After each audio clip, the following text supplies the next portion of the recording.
T'as une très belle chemise, Elion, vraiment. Une très belle faut en parler vraiment. Chemise. Chemise. Il y avait un accent. Une chemise sans manches. Bah, c'est pas une chemise. Oui. Bah non, attention, alors une chemise par des manches longues. T'es raciste des chemises à manches Je longues? me suis embarqué dans une. Attends, ça tourne là? Oui. Est-ce que j'étais là? Est-ce que c'est vraiment le débat là, qui commence cette vidéo? Non, mais en fait, j'aime beaucoup les chemises d'été. Et en été, souvent, tu mets des chemises à manches courtes. T'as déjà vu une chemise hawaïenne à manches longues? Oh oui, et c'est encore pire que manches courtes. Ça existe, ça? Ah oui, bien sûr. Je pense que ça existe, ouais. Oui, oui. Bah, m'en offrez pas. Vraiment. C'est vrai que ce qui est très drôle, c'est que sans se concerter, j'ai sorti le Marcel, il a mis une chemise hawaïenne et on est vraiment. Et moi, je suis vraiment en mode. Et j'ai déjà trop chaud. Oui. Mais par contre, tu es très très classe. Merci. C'est la pire introduction que j'ai jamais faite pour une émission. Hein. Vas-y, dis-moi le nom des tisanes qu'on a inventé tous les deux. Alors, on a Coup de barre. Oui. On a Nuit blanche. Oui. On a Rêve lucide. Oui. Repos éternel. Oui. Et il y en a, je sais plus lesquels j'ai dit, mais et on a Brouillard cérébral. Ouais. J'ai réussi. On dirait l'émission Hot Ones, mais pour Bobo. Chaque question, tu bois une autre tisane. Oui. C'est pas spécialement plus fort, mais juste. Non, c'est juste bon pour ton corps. Voilà, c'est ça. C'est juste- À chaque question, c'est du bien-être. Et est-ce qu'il y a des noms qui t'inspirent déjà? Bah déjà, je suis déçu parce qu'il n'y a pas de coca. Le mec, vraiment, Si. Oui, Et bah, en plus, mais non, mais je te alors, jure que ce si. n'est vraiment pas une vanne en plus. Non, mais Il y a vas-y, vraiment- dis-moi. Alors, je sais plus dans laquelle par contre, mais Il y a de la graine de cola. C'est vrai? Je te jure que c'est vrai. Et ça, elle se sent? Ça, Ça, c'est que t'oses pas dire non. Parce que tu penses au prix que t'as payé et tu fais, ouais, attends, si je dis non. Je cherche, je suis en train de me remémorer l'odeur. Donc, si tu veux, tu peux prendre ce truc-là, si ça t'inspire. C'est dans Nuit blanche. Celle qui m'a inspiré le plus. C'est vrai. ok. C'est trop. On part sur la dégustation là? Oui, oui, Alors, oui. moi, je vais carrément. pas te mentir, je suis là pour en découdre. Je veux prendre vraiment repos éternel. Là. Parce que vraiment, il y a des effets. Ah, vraiment. Les effets peuvent agir soit tu vois, en 30 minutes, par exemple, pour certaines personnes, ou alors en 2 semaines. Il y a des trucs où. Je l'imagine pendant un stand-up dans 2 Tu vas semaines. être sur scène. Alors, vous savez pas la dernière? Et comment ça, 2 semaines? Comment? Je crois que c'est la plus grosse. Tu n'as pas rassuré du C'est la plus longue montée de drogue que j'ai jamais entendue de toute ma vie. Tu seras défoncé dans 3 ans. Tu prends un tas, par contre, il monte que dans 8 jours. Mais c'est vrai que c'est un peu large. Ben moi je me lance, moi je vais prendre mon petit repos éternel. Là. Tu sais quoi, j'ai envie de prendre Rêve lucide. Mais j'avais jamais entendu parler de ça, c'est des sachets réutilisables. Et oui, c'est des sachets réutilisables. Et je suis très content que tu mettes le sujet sur la table. Et parce qu'en fait, au début, je voulais faire une émission qui soit des tisanes qui viennent de France, saines, bio, tu vois, un truc sain, quoi. Avec une boisson saine qui est la tisane, qui est bon pour le corps. Et dans cette optique de faire sain sur toute la chaîne, mais sain pour nous, pour la planète, etc., je me dis que ce serait cool, quoi. Et donc, Bravo. voilà. Bonne initiative. Donc nous revoilà pour ce nouveau podcast qui s'appelle La Pause M avec un nouvel invité qui s'appelle Antoine. Salut. Toi Antoine t'es dans le stand-up.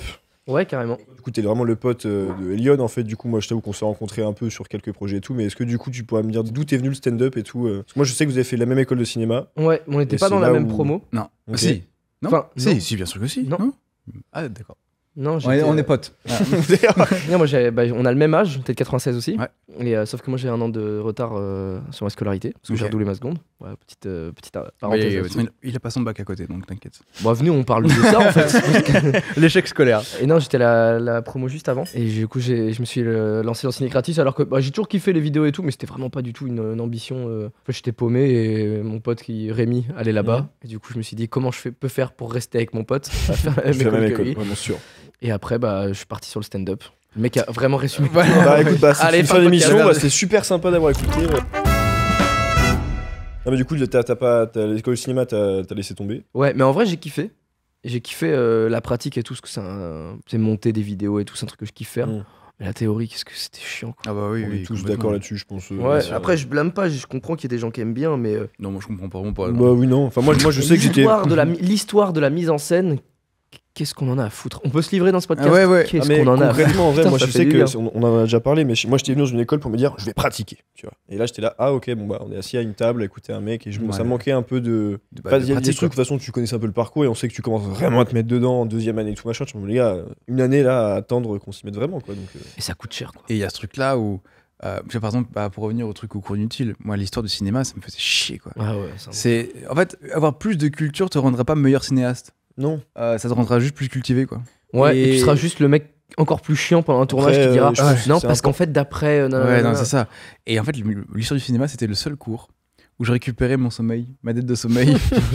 Je dormais à chaque Oh, les cours d'histoire du cinéma le vendredi matin. Ah là là. Et le pire, c'est que ce cours-là était dans la salle de projection avec les sièges de cinéma. Ouais. Le vendredi matin, donc Ouais, mais après c'est ton ça. tonus de la veille. Et en plus, comme ces salles de projection, des fois il y avait des extraits, t'es Dans plongé le dans le noir. Bon, laisse tomber. Voilà, Impossible de lutter, tu vois. À un moment donné. Ouais, bah, me donner on besoin a pour tous ça. dormi des heures et Ouais, des Ah heures. ouais, ça va ouais. complètement. J'ai beaucoup dormi à Cinécratis finalement. En fait. Ouais, moi aussi, j'ai plus dormi d'ailleurs à Cinécratis que dans mon lit. Et vous êtes passé en deuxième année. Vous.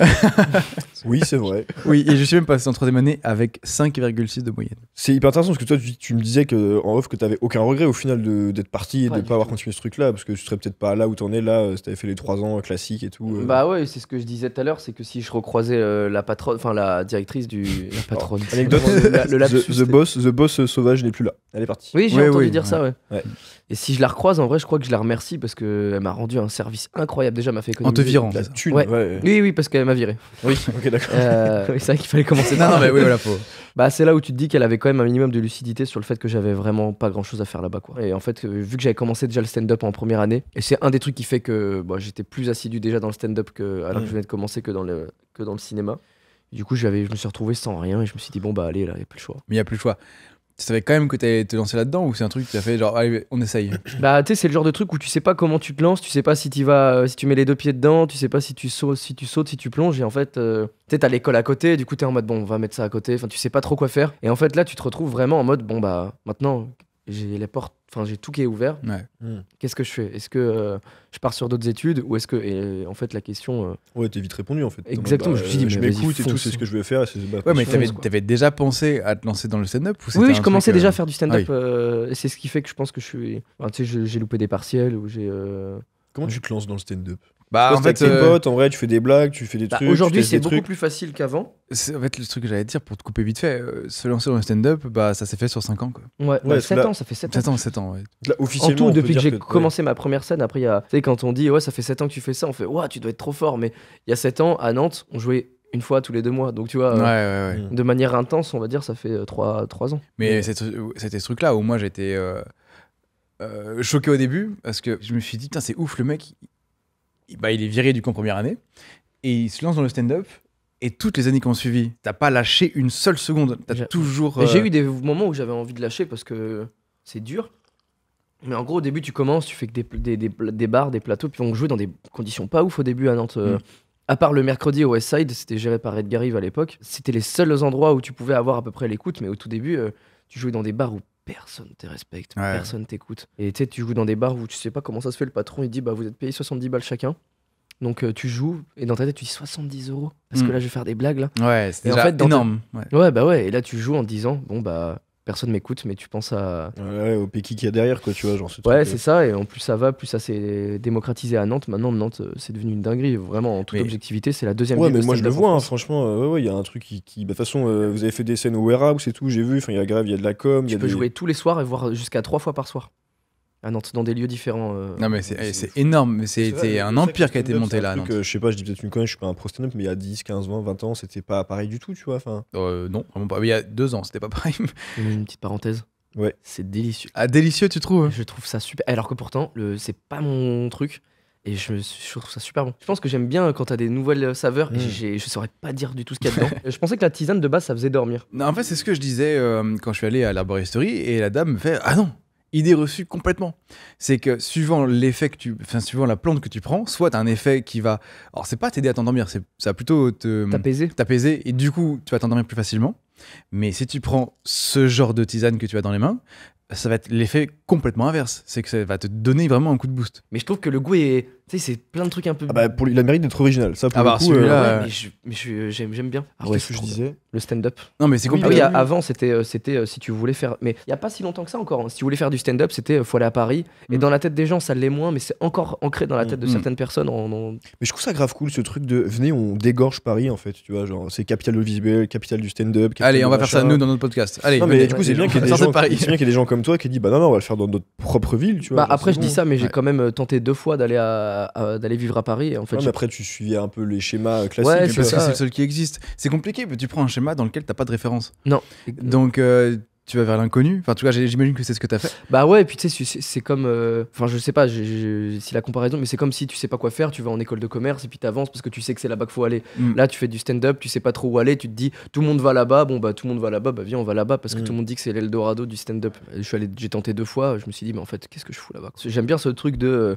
Au lieu d'aller conquérir une autre ville, viens, on grossit la nôtre et. Ouais, carrément. Et à Nantes, le loyer est moins cher, à Nantes, la vie est belle, à Nantes, j'ai tous mes potes, j'ai ma famille qui est pas loin. Fait presque 1 an à Paris pour réaliser que j'aimais pas ça, quoi. Ouais. C'est pas tant la ville, je prends plaisir à venir Oui, de bien temps en sûr, temps, bien sûr. mais c'est le milieu qui est très fermé. Aujourd'hui, il y a beaucoup trop de stand-uppers. À Nantes, j'ai eu la chance d'arriver dans les débuts de Nantes, donc c'est-à-dire que j'ai participé à la construction du stand-up à Nantes. Bah, t'es même une des têtes de ce qui s'est passé à Nantes. Et ouais, si on si Bah, on veut. bon, j'ai l'impression, moi, parce que c'est toi et ta bande de potes qui Bah avez c'est ça en créé fait, tout ce qu'il y a à Nantes. on était une bande de potes, j'ai commencé avec Maxime Stockner, on a commencé ensemble, et Johan Bertetto, et puis on 3 branleurs du stand-up, et on regardait un peu les grands, Edgar Rive à l'époque, je sais pas si vous voyez Edgar Rive. Pas du tout. Vraiment, je vous conseille, chaud, c'est ouais. trop marrant. Et en gros, qui commencent à péter et qui partent, et en fait on voit les grands qui étaient qu'on voyait comme des stars déjà de Nantes partir.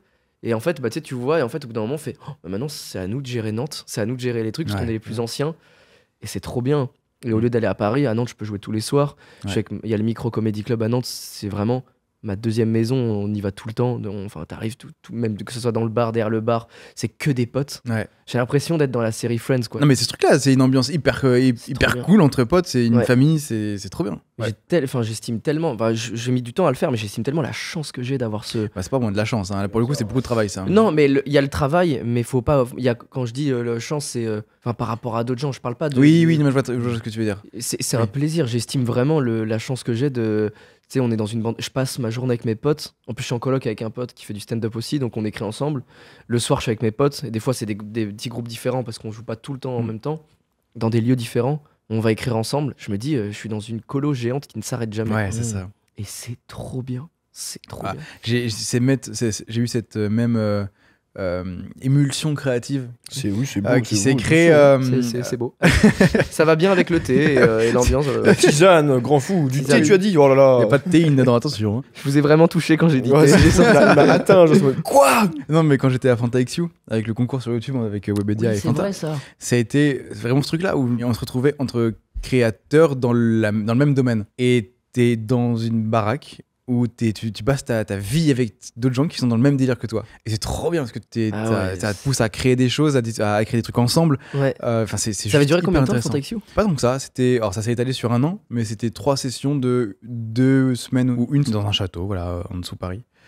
C'est vraiment la Star Academy du web. Mais c'est vrai, je me souviens, j'ai participé aussi, moi j'ai pas été pris. En fait, il y a un truc finalement, en fait, en tant qu'artiste, dès que tu bosses avec des gens qui sont dans le même milieu que toi, mais tout le temps. Bah, tu te sens entraîné là-dedans, ça, même quand t'as la flemme, t'es en mode allez, c'est cool. Moi, je tu comprends. vois. Enfin, moi, je comprends, mais à l'opposé, parce que je sais que moi, je passe des fois énormément de temps seul chez moi à bosser, et je sais que c'est pas du tout la même énergie que quand t'es avec. Mais ne serait-ce que quelqu'un qui fait le même truc que toi à côté et tu te parles pas. T'as cette espèce d'énergie tu comprends, tu peux poser une question, quoi que ce soit ou quoi, et ça te déterre, quoi, en fait, tu vois. Genre. Et quel bonheur de partager, tu sais, c'est un milieu où en fait, tu peux pas exprimer, mais tu sais, vous le sentez, tu peux pas exprimer aux gens qui ne sont pas dans ce milieu ce que tu ressens, les peurs, le stress, l'anxiété de plein de trucs, des questions que tu te poses. Et quel bonheur de vivre avec des gens qui ont les mêmes peurs que toi et qui ont les mêmes questions que toi, le même questionnement de putain, pourquoi on fait ça, ok, est-ce que c'est bien, et en fait on se comprend, alors que quand je vais dire à d'autres potes qui sont, je critique pas, mais dans des schémas plus classiques de vie, je pense que vous avez peut-être ça aussi.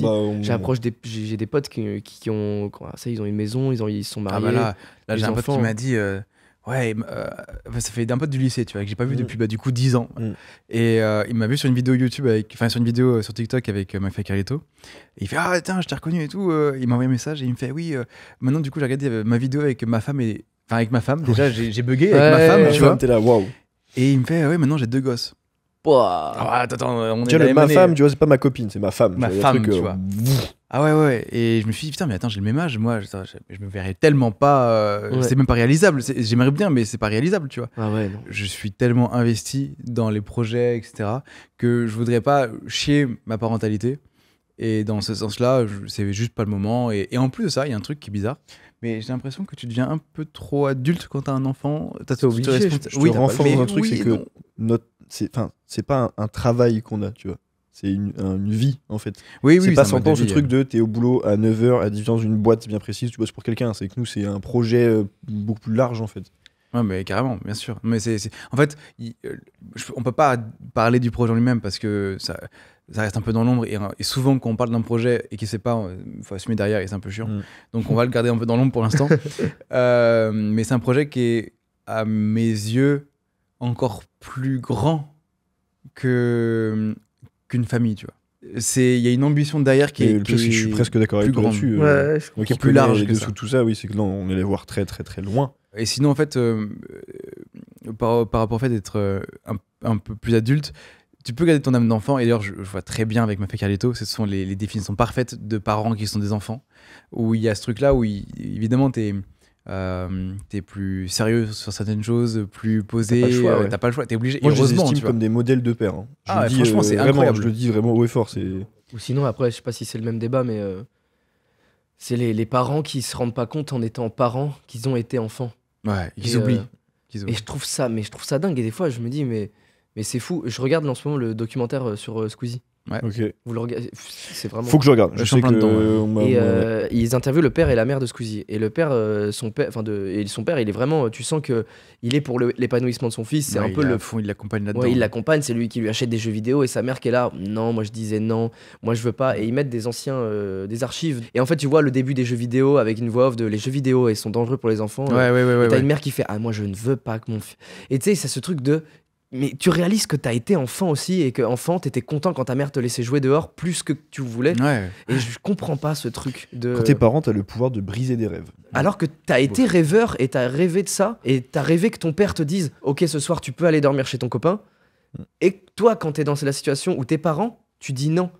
Et je trouve ça fou, moi ça. C'est fou, mais parce que en fait tu te retrouves emprisonné. Enfin je dis ça, j'en sais rien, mais tu te retrouves emprisonné dans une vie que t'as pas forcément choisi en tant qu'adulte, ou t'es dans un job que t'aimes pas. Il faut que tu assures dans ce job pour payer justement l'enfant que tu éduques. Et en fait, t'es dans un truc où tu peux plus rêver en fait. Tu t'es mis dans ta cage tout seul, dans un truc que tu kiffes pas. C'est dur après de dire parce qu'on le vit pas nous en tant que parents, on n'est pas comme ça.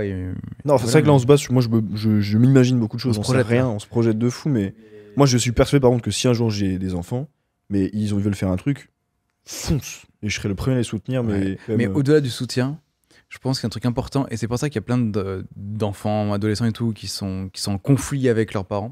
C'est leurs parents qui imposent leur vision de la vie à leur enfant. Ah ouais, ça c'est un Et c'est ça le pire, je pense. Ouais. C'est pas imposer ta vision, c'est au mieux l'aider à développer, le guider, ou au pire, respecter l'autre vision. Ouais. C'est-à-dire juste je comprends pas, mais vas-y en fait.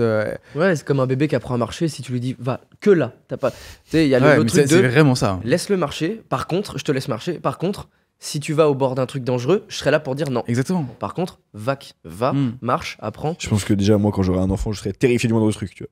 Parce que moi, tu vois, je suis un gamin, j'ai fait du parcours, tu vois, je grimpais sur des toits, j'étais assis au bord du vide à 40 mètres et tout. Une fois, je me suis vraiment projeté à la place de ma mère qui était en mode genre, je lui racontais tout ça et tout, elle était en train de faire. Tu sais, le visage qui se décompose, genre, mais qu'est-ce qu'il fait comme connerie lui et tout. Et toi, mais non, mais t'inquiète, serein et tout.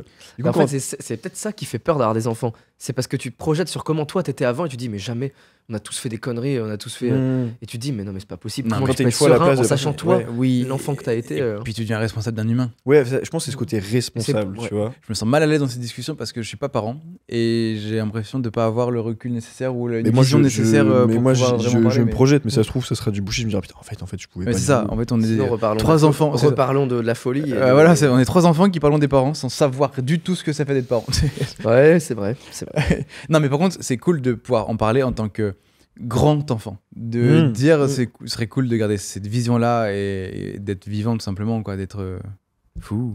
C'est quoi le truc le plus fou que vous ayez fait? Le truc le plus... alors, pas forcément fou, le truc le plus pulsion que vous avez fait. Quelque chose que t'as fait où vraiment, si t'avais réfléchi, tu l'aurais pas fait, mais tu peux être content de l'avoir fait. Mais le problème, c'est que moi, je fonctionne pas comme ça. Je suis trop réfléchi. Et j'agis rarement, voire jamais en pulsion. Mais nous, on est très différents là-dessus, parce que moi, je sais que moi, j'ai un rapport au sport extrême, je kiffe ça. Et genre, moi, le côté pulsion, au sens où je l'entends, tu vois, c'est quand je suis à 15 mètres de haut dans l'eau et on me dit saute, Moi, c'est ce truc que tu vis qui dure une fraction de seconde. Où genre, je sais que moi, quand je faisais du parcours, tu vois, on a monté des grues et tout. Et genre. Mais ça fait une pulsion. Moi, j'ai fait du canyoning et tout. J'ai sauté des falaises. Enfin, oui, c'est stylé, mais c'est pas une pulsion. Bah, peut-être j'entends pas le bon mot pulsion, mais. Mais c'est compliqué ce truc-là. C'est pas facile ta question. Là. Tu vois, moi, à un moment, je suis resté longtemps à Nantes et on était dans une grosse coloc, stand-up et tout, c'était bien, mais j'étais le nez dedans. Et j'avais. Tu sais, quand tu vis, on vit à 5 dans une coloc, du coup, t'avais plein de trucs de. Des fois, ça faisait des soirs alors que t'avais pas envie et tout. J'étais dans un inconfort. Et en fait, je me suis dit, je m'endors et je me dis, je peux pas rester là et me plaindre et ne rien faire. Ouais. Et les gars étaient en after, il était 5h du matin, j'arrivais pas à dormir, je sors.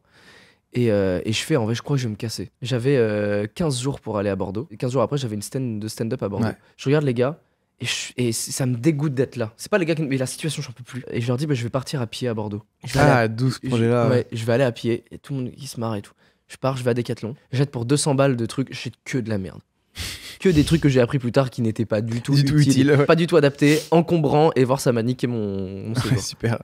Et le lendemain, à 6h, je me réveille, je prends mes affaires, je dis au revoir. Google Maps, chez moi. Bordeaux, il appuie sur le petit bonhomme à Yep. Et c'est pas du tout une chose à faire, c'est que normalement il faut se renseigner sur les tracés. Et à la base, je me suis dit, je mets juste à pied. Ouais. Et ce qui fait qu'au début, ça va. Et après, tu fais des bords des départementales. Ouais, c'est ce que j'ai fait. J'ai fait ça quand j'ai fait Orléans-Paris à pied. Et c'est un bonheur. J'ai vécu le truc le plus dur de ma vie. Et en même temps, partir tout seul, je suis pas sportif. Et du coup, pendant 2 semaines tout seul, où tu dors avec un bivouac, alors que c'est pas du tout, je sais pas faire et tout. T'es avec un réchaud, tu fais des trucs.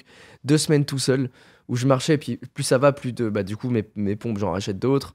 Après, tu prends des parcours de randonneurs, et je suis parti c'est la plus grosse pulsion de ma vie. Ok, c'est bon, j'ai. C'est vraiment recontacter une pote du lycée qui me dit qu'elle est en Espagne. J'ai dit, écoute, j'arrive, billet d'avion, 2 jours après. Ça marche. Ouais, ça c'est plus. Et mec, et vraiment, j'avais jamais pris l'avion tout seul. Et en vrai, j'avais un monde où l'avion, c'est un truc de fou, les aéroports, machin, c'est un truc d'adulte et tout. Et maintenant, en vrai, je prends l'avion, j'en ai plus rien à foutre. Et ça m'a vraiment dit, genre, ok, ça, je kiffe trop, j'ai grave envie de le refaire, mais partout. Ouais, non, mais les trucs que vous avez fait sous pulsion vous ont apporté énormément de trucs positifs. Bon, après, ça ouais, c'est ça aussi. Mais oui. En tout cas, pour vous, ça a été vachement. Mais tu vois, je sais qu'il y a un cool. monde dans lequel avant, me dire, putain, je prends un avion et tout, je partir, ça, je pars d'un coup. Là, j'ai fait, balèque. Et moi, non. J'ai jamais fait des trucs comme ça. Mais parce que. T'as l'air de. C'est regrettable pour toi ou. Ah bah non.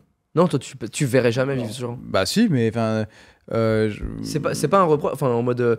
Je te sens en mode j'ai l'impression que dans le regard que t'as, tu te dis merde, moi je suis pas comme ça. Ah oui, alors ça oui. J'ai un truc pour toi. La folie que t'as, je sais pas si on peut du coup en parler, mais c'est la capacité que t'as à aller voir les gens et à exposer ta manière de voir les choses. Ça, ce que tu nous as raconté tout à l'heure, c'est une pulsion. Tu vois de quoi on parle? Mais parce que je sais pas si j'ai le droit d'en parler. Le fait que tu sois allé voir McFly et Carlito en leur disant non, c'est pas moi, c'est pas une pulsion. En gros, pour la petite histoire, je peux pas. Ça sert à rien de tout raconter dans le détail, mais en gros, j'ai fait une réunion avec McFly et Carlito parce que je travaille pour eux.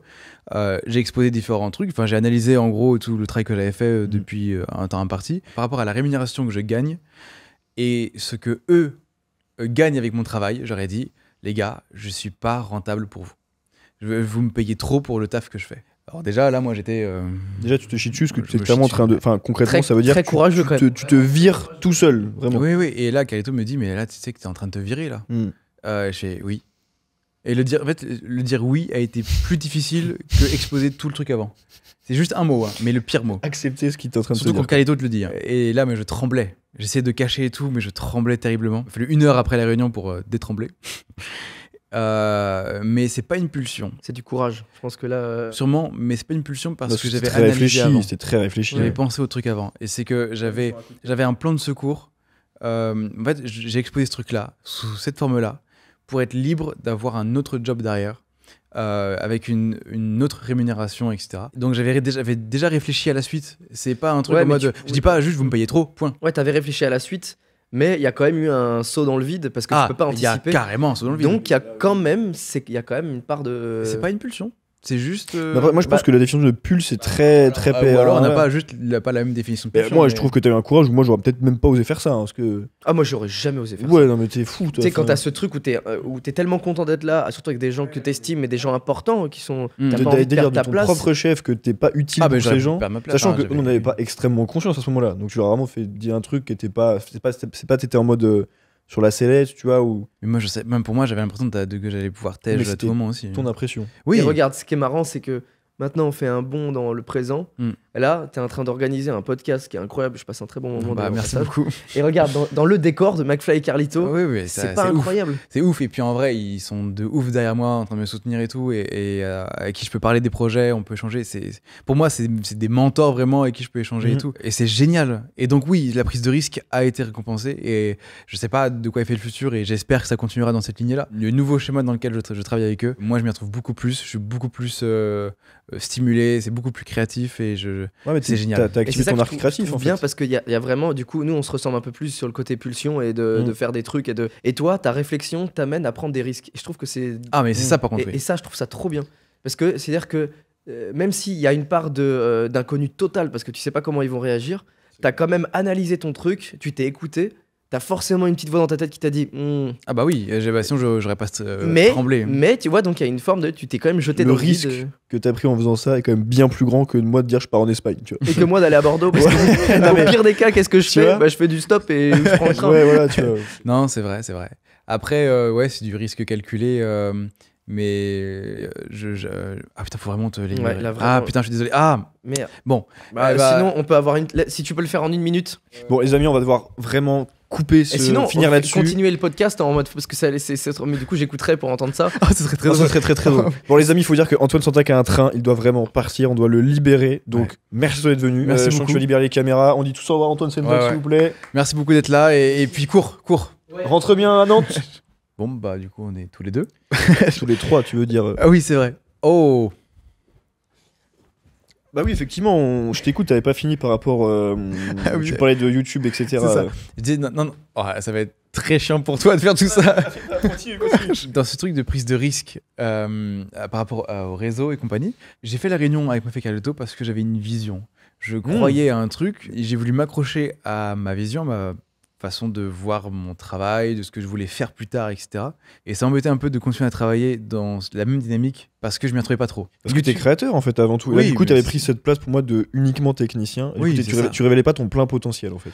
En tout cas en tant que créateur. Et YouTube c'est pareil, c'est une vision pareille qui marche pas pour l'instant. J'ai pas de rémunération par rapport à ma chaîne YouTube et pourtant je m'accroche. Je m'accroche, je persévère, je donne ma vision parce que je pourrais pas faire autrement que de donner ma vision. En fait, pour l'instant, et c'est là où ça m'a fait une grosse différence, c'est que même si ça paye pas, tu kiffes ce que tu fais. C'est une prise de risque dans le sens où j'investis énormément de temps, d'énergie, d'argent dans ce projet. Pour moi, ma plus grosse prise de risque, qui est au-dessus de la Réunion encore, c'est de m'investir autant dans ce projet-là, sur YouTube, sur le web et compagnie. Est-ce que vivre un rêve est vraiment une prise de risque ? Ah bah très souvent, rêve est synonyme de risque parce que le rêve, par définition, n'est pas dans la vie réelle. N'est pas accroché à la réalité. Mais je pense qu'il n'y a pas plus belle réalisation dans sa vie. Et accomplissement que d'avoir bûché, je pense, et d'avoir. Que d'essayer de réaliser son rêve. Et je pense que si, et je te le souhaite, et je nous le souhaite, parce que c'est un peu notre projet maintenant, en fait, que ça s'accomplisse, mais je pense que cette saveur serait d'autant plus agréable, surtout quand tu as toute cette prise de recul, de se dire. Je suis passé par là, j'ai galéré là, j'ai failli arrêter là, mais j'ai jamais lâché. Et je pense que quelqu'un qui perce d'un coup peut pas connaître ça, peut pas comprendre. C'est sûr, mais ça construit aussi. Ça construit aussi pour savoir ce que je veux devenir en tant que créateur, ce que je veux transmettre aux gens. Et pas juste en parlant des vues et tout, c'est vraiment juste moi ce qui m'anime dans la création. Ça me laisse énormément de temps, et c'est pas si mal, pour réfléchir à mes projets, à ce que je veux devenir, etc. Alors que quelqu'un qui perce d'un coup, il a pas ce temps. T'as pas de recul, tu t'agis sans avoir connaissance des conséquences de tout ça. Et moi, j'ai le temps de calculer tout ça, j'ai le temps de voir tout venir. Moi, je pense qu'on a cette prise de recul et moi, je m'estime à peu près prêt quand même. Ouais. Donc, à voir de quoi le futur est fait. Peut-être que même dans 6 mois, peut-être, tu vois, je regarderai cette vidéo et je me dirais, tiens, vous savez quoi ? On va le faire ensemble, avec tous ceux qui nous écoutent, qui nous regardent et tout. Là, à partir d'aujourd'hui, là, mettez-vous un petit rappel dans 1 an. Et à ce rappel-là, vous ferez un peu une rétrospective de ce que vous avez fait, de ce que vous avez accompli, de ce qui s'est passé, etc. Et peut-être que votre vie aura basculé parce que vous avez un projet que vous développez, parce qu'il s'est passé un truc. Mais ça peut être négatif, positif. J'espère que ce sera positif pour vous. Et sinon, l'autre concept que vous pouvez faire et que je trouve hyper intéressant, c'est vraiment écrire un message que vous vous adressez vous-même dans 1 an. Mais c'est d'autant plus intéressant pour vous si vous écrivez vraiment et si vous pouvez vous filmer encore plus. Moi, je sais que quand tu te vois toi-même parler, du coup, t'as une espèce de waouh, ok. Bizarre. Ça fait bizarre, mais c'est pas la même personne. Adressez-vous à vous dans 1 an. Dites-vous ce que vous faites là et dites-vous ce que vous aimeriez faire. Et vous jouez, faites le point dans 1 an. Et à mon avis, vous serez surpris. Ce truc-là, justement, de s'écrire au futur, on l'a fait avec des potes. Enfin, je l'ai fait déjà. Et on s'est filmé en train de se dire qu'est-ce que je serai dans 6 mois, qu'est-ce que je serai dans 1 an et qu'est-ce que je serai plus tard. Quel est mon rêve pour plus tard. Dans quoi je me réaliserai plus tard, à 100%. Donc voilà, je l'ai fait de mon côté et j'ai hâte de voir dans le futur. Tu l'as pas revu depuis? Je l'ai pas revu. Je l'ai filmé. Tu l'as fait quand? Je l'ai fait il y a 1 an et demi. Un truc comme ça. C'est encore récent, donc c'est pour ça que je laisse le temps passer. Mais en plus, là, nous, on l'a fait à plus ou moins long terme pour faire ça à plusieurs étapes dans sa vie. Mais aussi, nos objectifs changent avec l'âge, donc vous pouvez très bien le refaire même 1 an plus tard. Sans avoir revu entre-temps. Oui, ça fait un espèce de témoignage. Ouais, c'est hyper intéressant. Parce qu'en fait, nos ambitions changent, nos rêves changent, et voilà. Bah, je pense qu'on a fait le tour, en vrai, il va être temps de conclure cet épisode de la Posem, encore une fois. Bah, c'est ça, avec notre... Ah non, il est plus là. On remercie d'ailleurs Antoine Santenac d'être venu pour cet épisode. C'était un échange très intéressant. On vient, on fait un show en même temps? Non. Ok. Aucune complicité. On a reçu également dans une autre émission de la Posem un danseur, Léo, qui nous a raconté tout son parcours pour en arriver là aujourd'hui. Vous pouvez retrouver tout ça dans la vidéo juste à côté.